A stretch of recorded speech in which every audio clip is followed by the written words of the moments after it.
Okay, I am live this morning in front of a live studio audience. You guys can make some noise if you want to. Thank you very much. Thank you. I want to do 3 problems with you, starting with number 2 here. Number 2 says find the x and the y intercepts. So we're going to do that twice.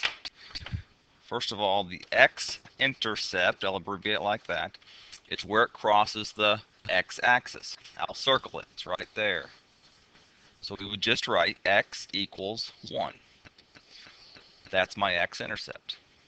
On the other hand, the y-intercept is where it crosses the y-intercept. I'll circle it out here. It's not 4, but it's -4. Make sure you include your negative in that answer. So you should be able to look at a graph and just write down the x-intercept and the y-intercept. But skip to number 5. This time they don't give me a graph, but the directions are the same. Find the x-intercept and then find the y-intercept. Let's start with the x-intercept. We don't have to graph it. To find the x-intercept, you simply put a 0 in place of the y. I'll say that again. To find the x-intercept, put a 0 in place of the y. So I'll write the blue equation like this. 2x minus 4 times 0 equals 4. Again, put a 0 in place of the y. Well, what is 4 times 0? It's 0, so in essence, that can be eliminated. And I just have 2x equals 4. Solve that, divide by 2, x equals 2. And that is my x-intercept. So if I found the x-intercept by putting a 0 in for y, I would just do the opposite when I find the y-intercept.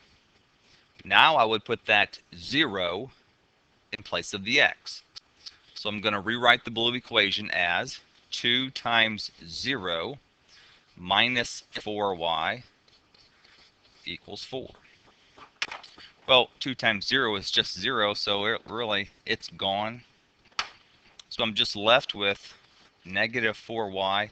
Make sure you have that negative 4y equals 4. Solve that.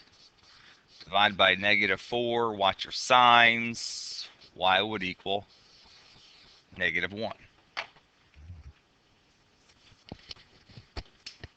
Again, the directions say find the x-intercept, find the y-intercept. You don't have to graph these. Let's do number 6 together. Different equation. When I find the x-intercept, I put a 0 in place of the y. So I'm going to write negative 2 times 0 equals 3x minus 6. And I would solve that. Now, before I marked this out, that's 0, but now I need to include that 0 because it's all by itself over there. So again, I wrote the 0 where I didn't have to write that the first time. So 0 equals 3x minus 6. I would say let's add 6 to both sides.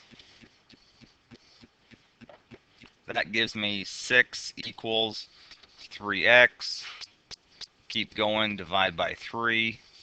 It looks like x-intercept would be 2. The other part of the problem is to find the y-intercept. This is where I put a 0 in place of the x. So I'm going to write negative 2y equals 3 times 0 minus 6. Well, that's 3 times 0 is 0. So I can just write, really that's gone, so I can mark it out this time. Negative 2y would equal negative 6. Again, make sure you have that negative in there. Next thing, divide by negative 2. Watch your signs. That would be positive 3. 2 negatives make a positive. So in this problem, your x-intercept is 2. Your y-intercept is 3. Hey, thanks for watching. Thanks again for my live studio audience here. You can clap again.